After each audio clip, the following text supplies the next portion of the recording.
Meus camaradas, eu vou expor uma reflexão sobre o atual cenário político no país.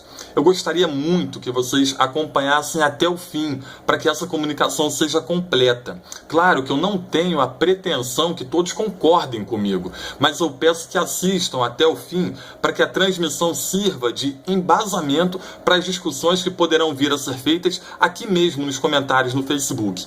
Atualmente, estamos vendo e vivenciando um momento muito estranho no ambiente político e social no nosso país e no mundo, mas eu vou me restringir a falar do nosso país, que é onde eu tenho um embasamento teórico maior para poder discutir essa questão.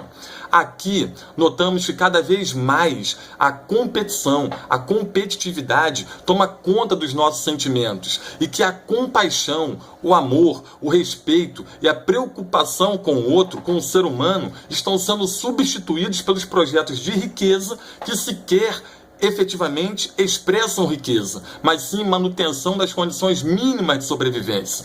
Não é riqueza ter uma boa casa, não é riqueza ter várias e fartas refeições todos os dias, não é riqueza ter um veículo, não é riqueza ter um plano de saúde, não é riqueza ter uma boa educação para os seus filhos, não é riqueza ter roupas para se vestir confortavelmente.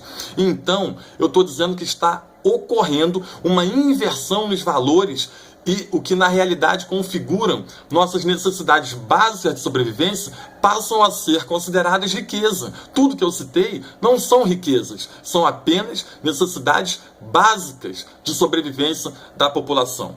A maioria da nossa população não possui essas condições de sobrevivência, não possui uma alimentação adequada, o que é muito melhor do que passar fome, mas não possui alimentação adequada. A maioria da nossa população não tem boas escolas, universidades, a maioria da população não tem a saúde pública de qualidade, a maioria da população não tem moradias que permitam um conforto para poder se manterem vivas e produzirem. Então, o que eu estou querendo falar com tudo isso? Que a maioria da população brasileira vive, ou melhor, sobrevive com muito menos que o mínimo para se ter uma vida digna e conquistar posições melhores na sociedade. Ou seja, em nosso imaginário, tudo aquilo que é necessidade básica se traduz como riqueza. E essas pessoas que não possuem as condições mínimas de sobrevivência são as mesmas pessoas que, infelizmente, dão, através dos seus votos, cada vez mais poder aos grupos econômicos que tomam conta da nossa política. Então surge uma pergunta óbvia: como esses grupos econômicos conseguem se perpetuar no poder se não fazem parte da maioria da população excluída e se o poder é conferido através do voto popular?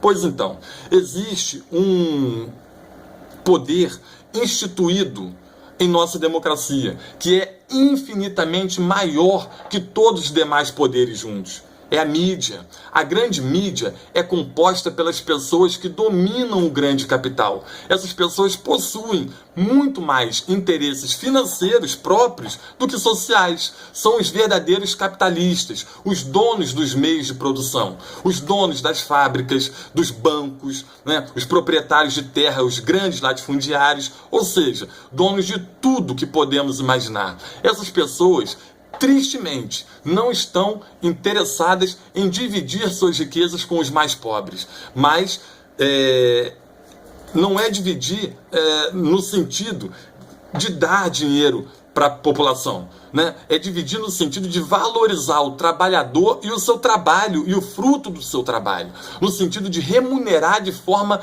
melhor o trabalho e a produção.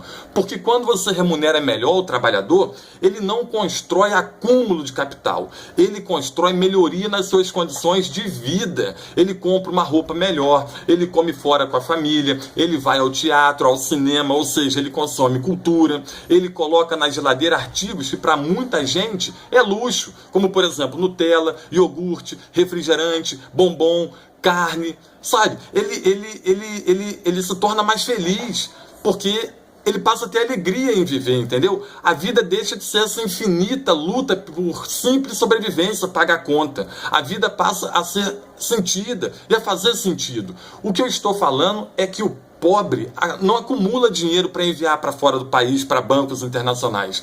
Que o pobre gasta aqui o dinheiro que ele ganha aqui. E isso movimenta a nossa economia, gera emprego, gera novos negócios, as pessoas passam a estudar mais e por mais tempo se qualificam melhor, fazem mestrado, doutorado, exercem funções que requerem maior especialização, geram conhecimento, desenvolvem novas tecnologias para aumentar a produção e satisfazer as novas demandas. Isso gera um ciclo produtivo bom para o mais pobre e bom para o país, mas desagrada aqueles que querem nos utilizar como fonte inesgotável de força de trabalho e que não enxergam na melhor distribuição de renda o caminho único para a solução dos problemas pelos quais nós passamos atualmente. E por que essas pessoas querem manter nossa população mais pobre na pobreza? Porque existe uma equação que relaciona produção, consumo e lucro. Para produzir existe um custo, e esse custo de produção diminui o lucro. De que forma? Gasta-se mais com mão de obra, através de salários, e com matéria-prima. Então, ao contrário do que muita gente pensa, aumentar a produção nem sempre aumenta a lucratividade do empresário, do grande empresário.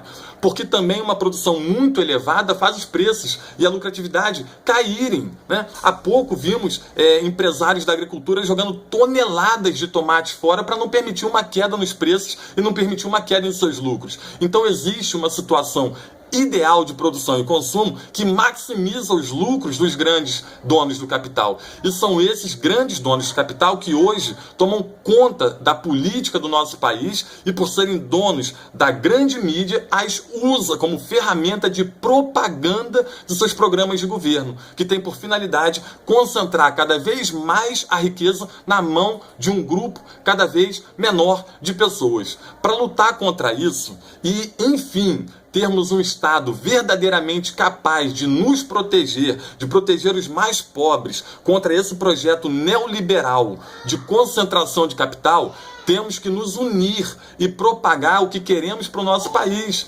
nas urnas. Temos que ganhar nas urnas, elegendo representantes preocupados com a qualidade de vida do cidadão e da cidadã desse país, né? E não preocupado e comprometido com o acúmulo e concentração de capital nas mãos de uma pequena parcela da população, como estamos assistindo atualmente. Muito obrigado por ter acompanhado a reflexão até aqui e conto com vocês para propagarem essa forma de pensar, se é assim que vocês também enxergam o nosso atual cenário político e social nesse país. Muito obrigado e até uma próxima transmissão.